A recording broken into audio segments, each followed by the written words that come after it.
ये भी बताया जा रहा है सिक्योरिटी जराए से कि वो जो इंसिडेंट अब रिपोर्ट हो गया है, जो राफेल उनके 4 उड़े थे और जब उनको इलेक्ट्रॉनिक मींस इस्तेमाल करके उनको जैमिंग की गई और then they had to return, तो उस वक्त अगर हम चाहते तो हम उनको शूट डाउन भी कर सकते थे।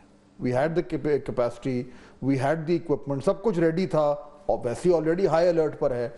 और ये लीडरशिप का फैसला था कि क्योंकि अभी उधर से उन्होंने एक्चुअली नहीं किया तो करने की जरूरत नहीं है। But the important point was that हम उनके 4 राफेल उस दिन गिरा सकते थे।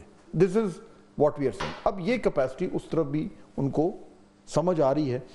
उन्हें यह भी नजर आ रहा है कि हमारी टेक्निकल कैपेसिटी के जरिए, हमारी सर्विलेंस के जरिए हम बड़ी डीपली उनके अंदर देख रहे हैं, वो भी देख रहे हैं, दोनों तरफ है, वो भी देख रहे हैं, हम भी देख रहे हैं। उनका जहाज स्टार्ट होता है तो हमें पता लग जाता है। मैं एक टेक्निकल पॉइंट इसमें आपको एक्सप्लेन कर दूं।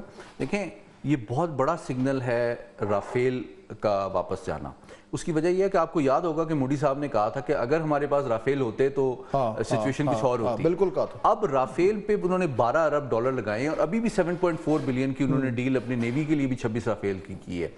तो राफेल उनका कटिंग एज स्पीयर हेड है उनकी एयरफोर्स का, और उसका हशर नॉन काइनेटिक डोमेन में वही होता है जो कि एक रैग टैग MiG-21 के फाइटर पायलट अभिनंदन इज फाइटिंग ब्लाइंड फोल्डेड। बिल्कुल। तो अगर ये हमने डिटर तो उसको कर दिया है कि आपका कटिंग एज वेपन सिस्टम भी हम उसको इलेक्ट्रॉनिकली भी जैम कर सकते हैं, अगर वो चाहेंगे तो काइनेटिकली भी हम। तो उनकी लीडरशिप को एग्जैक्टली पता है कि उनके पास कैपेबिलिटी एयर पावर में हमें हार्म करने की, लेट अलोन प्रोटेक्ट करने की तो है ही नहीं। तो जौहर साहब, ये एक्चुअली यही मेरा नुक्ता है कि अगर उन्हें ये पता है कि अगर वो एक लिमिटेड स्ट्राइक करना चाहते हैं तो उनके पास क्या ऑप्शन है, या ग्राउंड पे आएंगे या एयर पे आएंगे।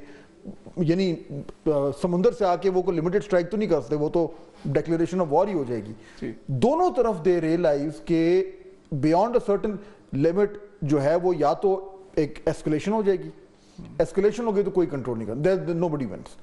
एस्केलेशन नहीं होती है तो वो एक हिट करेंगे, उनको 2 पड़ेगा। जी बिल्कुल। अब देखें, यही बात है, मेन नुक्ता यही है, अगर वो कन्विंस्ड हो गए इस चीज़ पे, लेट से जो भी उनको हमारी कैपेबिलिटी का पता है और सारा कुछ, और कन्विंस जाहिर है कि अभी भी जो अपनी वो कर रहे होंगे इस वक्त, उनके जनरल्स वगैरह मीटिंग्स जितनी भी सारा कुछ कर, उसके बाद वो कन्विंस हो गए कि अगर हमने कुछ किया तो उसका जवाब ऐसा आएगा which we can not take, तो वो फिर नहीं करेंगे।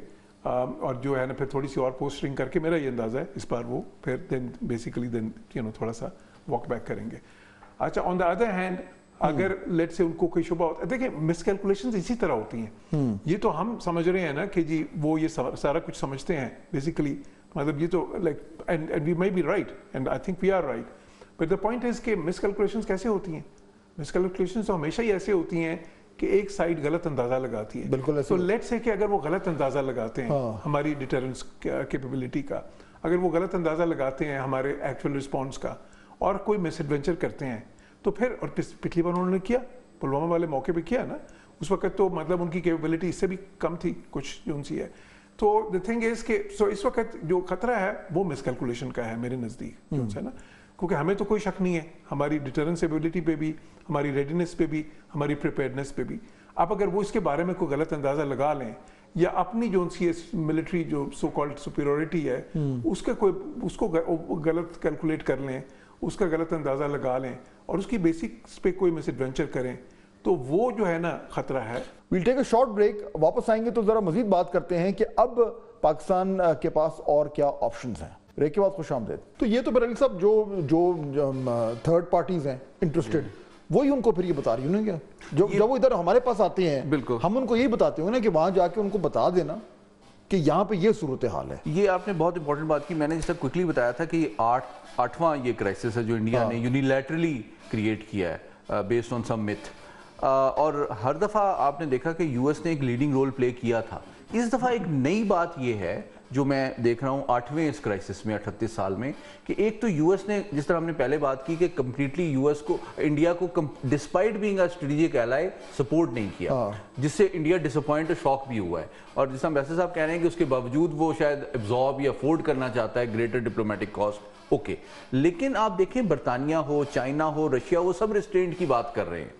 और हमें ये चाहिए कि जब हमारी लीडरशिप बात करती है, मैं चाहता हूं आपके तवज्जुह से कि सिर्फ हमारी डिप्लोमेटिक लीडरशिप जो है वो हमारी इन मुल्कों की डिप्लोमेटिक लीडरशिप से बात ना करे, बल्कि हमारी क्राइसिस डिप्लोमेसी मिलिट्री डिप्लोमेसी के जरिए से रीइंफोर्स करे कि इन्हीं P5 को हमारी military leadership at an appropriate level engage करके बताए इनडायरेक्टली कि what this means in strategic domain, not just in diplomatic domain. You are playing with fire and you are playing with a nuclear power, और उसकी conventional domain में भी हमारे पास सारी option है हमारे पास। तो मेरे ख्याल में अगर इन P5 की मिलिट्री जो हमारी काउंटर पार्ट्स हैं वो भी अपने गुडविल और इन्फ्लुएंस को इस्तेमाल करें इंडिया को क्राइसिस डिप्लोमेसी में, military diplomacy can also reinforce. I think that's a very important point. मैं वक्त खत्म हो गया, मैं दोनों मेहमानों को शुक्रिया अदा करना चाहूंगा।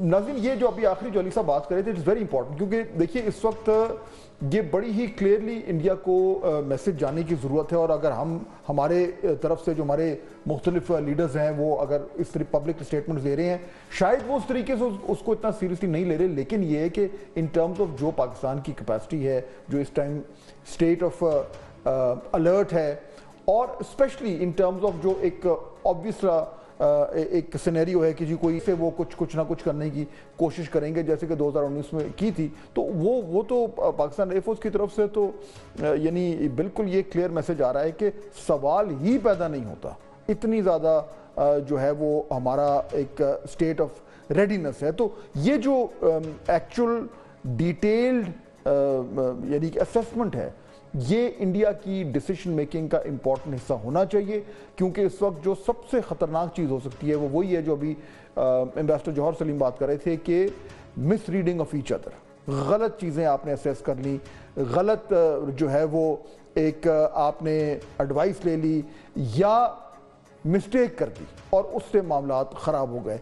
ये इस वक्त एक extreme heightened state of alert है, और इसमें इंडिया को बिल्कुल भी ये गलत फहमी नहीं होनी चाहिए कि अगर उन्होंने किसी भी तरीके से मिलिट्री डोमिनेंस हासिल करने की कोशिश की तो ये उनको बहुत ज़्यादा महंगा पड़ सकता है।